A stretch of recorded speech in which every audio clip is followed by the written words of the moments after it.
10th inter degree pass or fail తక్కువ వ్యవధిలో life settlement in abroad కొరకు hotel management అంటే Trinity college of hotel management. నమస్తే, welcome to Suman TV. నేను మీ సాయి. ఆంధ్రప్రదేశ్లో ప్రస్తుత రాజకీయ పరిస్థితులకు గురించి చూస్తూనే ఉన్నాం. ప్రతిపక్ష నేతగా కూడా ప్రస్తుతం అక్కడ స్థానం లభించినటువంటి వైఎస్ జగన్ తాజాగా ఒక అనూహ్య నిర్ణయం తీసుకున్నట్టుగా కనపడుతుంది. తను గెలిచినటువంటి పులివెందుల ఎమ్మెల్యే స్థానానికి రాజీనామా చేసి ఎంపీగా పోటీ చేస్తారనేటువంటి ఒక చర్చ కొనసాగుతుంది. అలాగే తాజా రాజకీయ పరిస్థితుల గురించి మనం మాట్లాడదాం. మనతో పాటు టీడీపీ అధికార ప్రతినిధి సప్తగిరి ప్రసాద్ గారు జాయిన్ అవుతున్నారు జూమ్లో. ప్రసాద్ గారు నమస్తే అండి. నమస్కారం సార్. సో ఒక వార్త ఈరోజు బాగా వీక్షకులకి అందరికీ నా హృదయపూర్వక నమస్కారాలు. రైట్. సో ఒక వార్త ఈరోజు బాగా ప్రచారంలోకి పేపర్లో కూడా చూస్తున్నాం. పులివెందులకు వైఎస్ జగన్ రాజీనామా చేసి ఎంపీగా పోటీ చేస్తారని, పులివెందులలో విజయమ్మని కానీ భారతిని కానీ అక్కడ బరిలోకి దించి అటువంటి అవకాశం ఉన్నట్టుగా ఒక చర్చ నడుస్తుంది.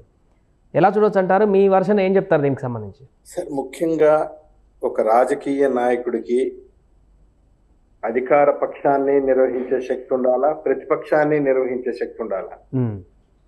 మీరు విషయం చూడండి, 2019 నుండి తెలుగుదేశం పార్టీ 24 వరకు ప్రతిపక్ష హోదాలో ఉండింది.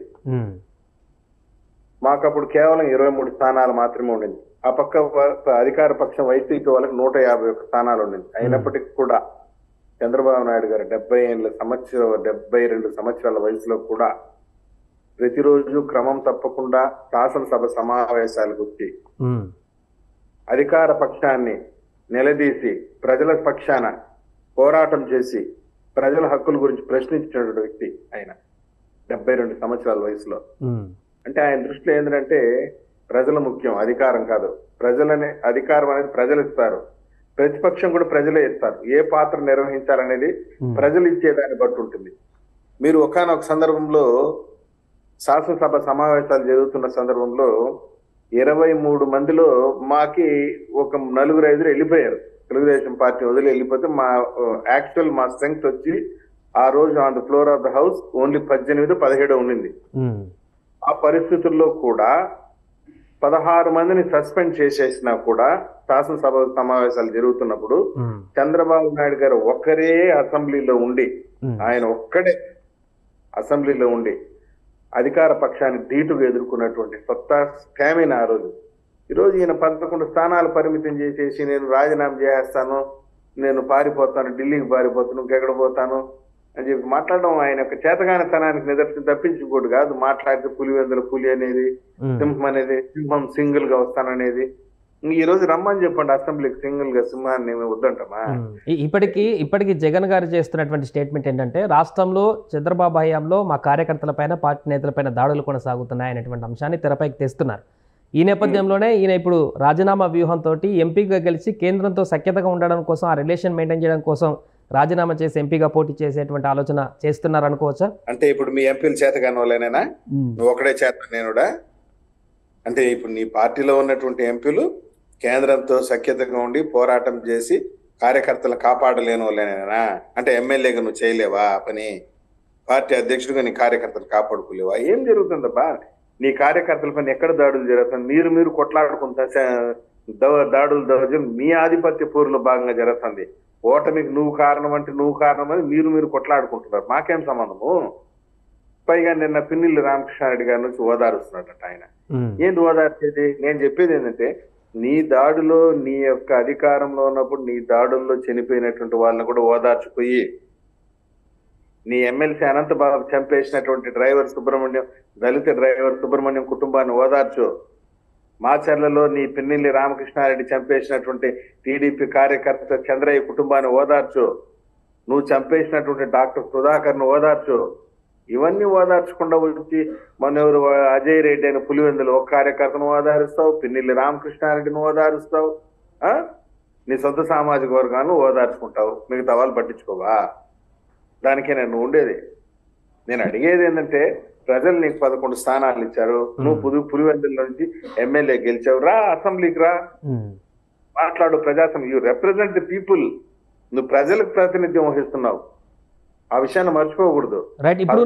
ఇప్పుడు వస్తున్నటువంటి వార్తల ప్రకారం చూస్తే ప్రసాద్ గారు, ఒకవేళ పులివెందులకు ఉప ఎన్నిక కనుక వస్తే జనరల్గా ఎప్పుడు ఉప ఎన్నికలు వచ్చినా కూడా ప్రభుత్వానికి కొంత అనుకూల వాతావరణం ఉంటుంది ఉప ఎన్నికల్లో గెలవడానికి. సో ఇప్పుడు పులివెందులలో అలాంటి పరిస్థితి వచ్చినా కూడా టీడీపీ ఇంతవరకు ఎప్పుడు అక్కడ జెండా ఎగరవేయని, గత కొన్ని సంవత్సరాల నుంచి జెండా ఎగరవేయని టీడీపీ కానీ ఇతర పార్టీలు కానీ అవకాశాన్ని సద్వినియోగం చేసుకుంటాయా? తప్పకుండా సార్, నేను చెప్తున్నాను. పులివెందుల్లో కూడా తెలుగుదేశం పార్టీ రేపు పొద్దున ఆయన కనుక రాజీనామా చేసి వేకెన్సీ వస్తే ఖచ్చితంగా ఎగరేస్తాం, మీకేం సందేహం లేదు. పులివెందుల్లో కూడా తెలుగుదేశం పార్టీ జెండాని ఎగరేసి తీరుతాము. ఫస్ట్ ఆయన రాజీనామా చేసే నిర్ణయం ఆయన చేతుల్లో ఉంది. వస్తున్నటువంటి వార్తలన్నీ కూడా సోషల్ మీడియాలో పేపర్లలో వస్తున్న వార్తలు. రాజీనామా చేసేటువంటి అధికారం ఆయనకుంది. ఎమ్మెల్యేగా మళ్ళీనో ఎంపీగానో పోటీ చేసే అధికారం కూడా ఆయనకుంది. ఈసారి పోటీ చేసి ఖచ్చితంగా వైఎస్ఆర్సీపీ సింగిల్ డిజిట్కి వెళ్ళిపోతుంది. ఒకవేళ ఆయన రాజీనామా చేస్తే అక్కడ ఆయన సొంత నియోజకవర్గ ప్రజలే కానీ ఏపీ ప్రజలే కానీ ఎంపీగా వెళ్ళడమో లేకుంటే ఇతరత్ర ఇంకేమైనా వేరే రూట్లోకి వెళ్ళడం హర్షిస్తారంటారా ప్రజలు? ఎమ్మెల్యే పార్టీకి పదవికి రాజీనామా చేసి ఇంకో రూట్లోకి వెళ్తే? పులివెందుల ప్రాంత ప్రజలు ఆయనకు ఓటేసి గెలిపించారు, ఎమ్మెల్యేగా పంపించారు 60,000తో. ఇంకా ప్రజల నిర్ణయాన్ని నేను గౌరవించను, నేను ఢిల్లీకి వెళ్ళిపోతాను, ఇక్కడ శాసనసభలో అధికార పక్షాన్ని ఢీకొట్టలేను, అధికార పక్షాన్ని నిలదీయలేను, అధికార పక్షానికి నేను సమాధానం చెప్పలేనని చెప్పి నువ్వు తుర్రుమనే పరిస్థితి వచ్చేసింది. ఫెయిల్ అయిపోయినావు, ప్రజల్లో ఫెయిల్ అయిపోయినావు, శాసనసభలో ఫెయిల్ అయిపోయినావు. శాసనసభలోకి వచ్చి ప్రమాణ స్వీకారం చేసే రోజు కూడా నువ్వు పట్టుమని 10 నిమిషాలు నీ ఎమ్మెల్యేల ప్రమాణ స్వీకారాన్ని కూడా చూడలేకపోయావు నువ్వు. నీతో గెలిచినటువంటి ఆ 10 మంది ఎమ్మెల్యేల ప్రమాణ స్వీకారం కూడా అసెంబ్లీలో 10 నిమిషాలు ఓపిక కూర్చోలేకపోయావు నువ్వు. అంటే దీన్ని బట్టి అధికారం లేకుంటే ఉండలేకపోతున్నావు నువ్వు. బాగా అలవాటు పడిపోయినావు, అధికారం కోసం తాపత్రయం పడ్డాం. మాట్లాడితే పాటలు వేసుకునేది, జెండాల జత కట్టడమే మీ ఎజెండా, కుర్చీ జనాలు ఇవ్వాలంట. మరి ఇచ్చారు కదా కుర్చీ, నీకు ఎమ్మెల్యే కుర్చీ ఇచ్చారు, ప్రతిపక్షం కుర్చీ కూడా ఇవ్వలేదు నీకు. పరిస్థితి జగన్మోహన్ రెడ్డి ఇప్పుడు కూడా మారలేదండి. సింపుల్ చెప్తాను నేను సుమన్ టీవీ చర్చ ద్వారా. జగన్మోహన్ రెడ్డి మారలేదు, మారడు. ఎందుకంటే తన ఓటమి ప్రజలు నిందిస్తున్నాడు. అతను నా తప్పేం లేదు, ప్రజలు తప్పు, ఇది ప్రజలు ఓట్లు వేయకపోవడం అనేది ప్రజల తప్పు, నాకు ఓట్లు వేయాల్సింది ప్రజల బాధ్యత. ఏందో నాకు అర్థమే కాదు, ఎందుకు వేయాలి నీకు ఓట్లు? నువ్వు ఏం చేసావు? ఓట్లు అప్పులు చేసి డబ్బులు వేసావు, దానికి ఓట్లు వేయాలన్నా? అప్పులు చేయడానికి ముఖ్యమంత్రి కావాలన్నా? ఒక సెక్రటరీ చేస్తాడు అప్పు. ఇప్పుడు ఆయన ఏ ప్రెస్ మీటింగ్ లో కూర్చున్నా, ఓడిపోయిన తర్వాత ఆయన సాయంత్రం మీడియా ముందుకు వచ్చి మాట్లాడినప్పుడు ఏం మాట్లాడినాడు? చెల్లెల ప్రేమ ఏమైపోయిందో, అవ్వాతాతల ప్రేమ ఏమైపోయిందో, నేను వేసిన ఆసరా డబ్బులు అయిపోయిందో, విద్యాదీవెన డబ్బులు అయిపోయింది. ఇవన్నీ ఎవరు డబ్బులు ఎవరికి వేసినావు నువ్వు? ప్రజల డబ్బు ప్రజలకు ఇచ్చావు. కొత్తగా నువ్వు చేసింది ఏంది? నువ్వు చేసిన దాడులు, దౌర్జన్యాలు, దందాలు, నీ నోటు దోల మంత్రులు మాట్లాడిన మాటలు, వీటన్నిటికి ఎవరు సమాధానం చెప్తారు? అల్టిమేట్ నువ్వు ప్రజలు నిందిస్తున్నావు, నాకు ఆశ్చర్యం కలిగిస్తున్నట్టు నా ఫలితం.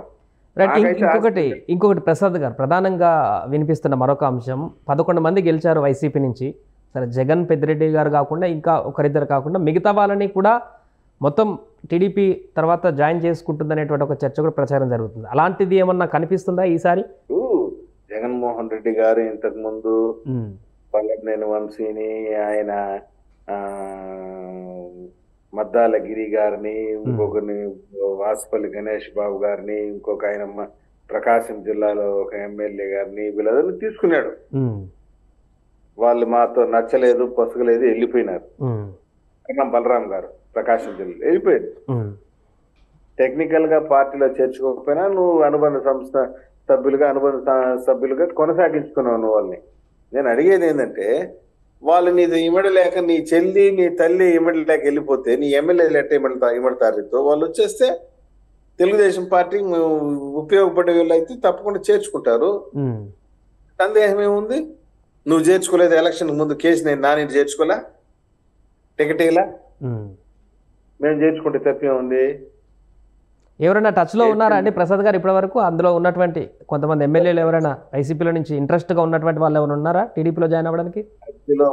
That is party internal affairs, party అంతర్గత వ్యవహారాలు. వాళ్ళ టచ్లో ఉండేది లేనిది తెలుస్తుంది కదా మీకే. ఎంతమంది వస్తారు ఏం కథ? వైసీపీ మునిగిపోతున్న పడవ, మునిగిపోయిన నావా, అయిపోయింది కథ. మీరు చూడండి, చిత్తూరు జిల్లాలో చిత్తూరు మున్సిపాలిటీలో మేయర్ తో పాటు 22 మంది కౌన్సిలర్లు చేరిపోయినారు. టీడీపీకి. పుంగనూరులో మున్సిపల్ చైర్పర్సన్ తో పాటు 15 మంది కార్పొరేటర్లు వాళ్ళు వీళ్ళు చేరిపోయినారు. ఇంకా స్టార్ట్ అవుతుంది వలసలు. వచ్చిన వాళ్ళంతా ఇంకా వైసీపీతో ఇమడలేరు, ఏగలేరు. ఆయన విధానం ఇప్పుడు కూడా నచ్చలేదు జనాలకి. ఇంకా స్థానిక సంస్థల్లో ఉన్నటువంటి జెడ్పీటీసీలు, ఎంపీపీలు, జిల్లా పరిషత్ చైర్మన్లు, మేయర్లు, మున్సిపల్ చైర్మన్లు మొత్తం ఖాళీ అవుతుంది. వైసీపీ కార్యాలయానికి ఇక్కడ మడత మంచాలకి ఇవ్వబడును. ఇంకొకటి నిన్న చంద్రబాబు గారు ఒక మాట అన్నారు ఇక్కడ తెలంగాణకు వచ్చిన సందర్భంలో, ఏపీలో అనేక మంది పెట్టుబడులను ఆహ్వానిస్తున్నాం కానీ పెట్టుబడికి పెట్టడానికి ఇంట్రెస్ట్గా ఉన్నటువంటి నేతలందరూ కూడా మీ మీద నమ్మకం ఉంది, మీ మీద నమ్మకంతో మేము పెట్టుబడులు పెడతాం కానీ మరలా గతంలో ఉన్నటువంటి ఆ భూతం మరలా వస్తే అప్పుడెట్లా అనేటువంటి సందేహం వ్యక్తం చేస్తున్నారని చెప్పేసి అంటున్నారు. బట్ నేను భరోసా ఇచ్చా ఇక ఆ భూతం పర్మనెంట్గా రాదనేటువంటి ఒక విషయాన్ని చెప్పానంటే చంద్రబాబు గారు అంటున్నారు. అంటే పూర్తిగా ఇంకా వైసీపీని, ఈ పార్టీని ఆంధ్రప్రదేశ్లో ఇంకా పూర్తిగా భూస్థాపితం అవుతుందని అనుకుంటారా? ఇంకా అవుతుందండి. అయిపోయింటే వైసీపీ పని ఎక్కడుంది వైసీపీ చెప్పండి? ఆనవాళ్ళు కూడా లేదే.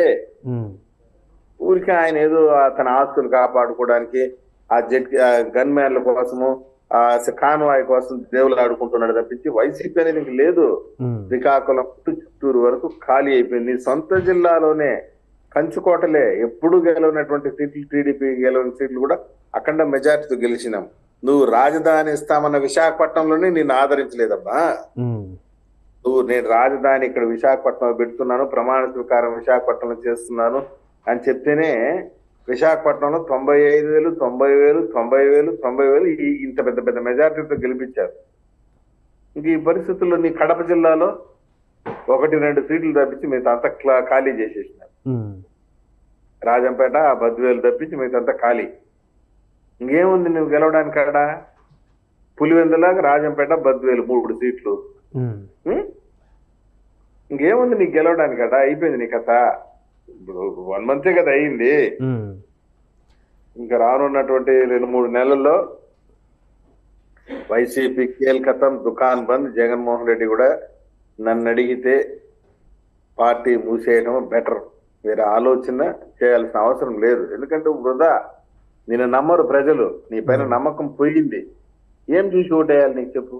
థ్యాంక్ యూ సప్తగిరి ప్రసాద్ గారు. మొత్తానికి అది ఆంధ్రప్రదేశ్లో ప్రస్తుతం జరుగుతున్నటువంటి చర్చ, జగన్మోహన్ రెడ్డి గారు రాజీనామా చేసి ఎంపీగా పోటీ చేస్తారనేటువంటి ఒక చర్చ కొనసాగుతుంది. దానికి సంబంధించి ఇక వైసీపీ నుంచి అధికారికంగా ఎలాంటి క్లారిటీ లేకపోయినప్పటికీ సోషల్ మీడియాలో, ఇతరత్ర మాధ్యమాలలో ప్రచారం అవుతున్నటువంటి అంశం.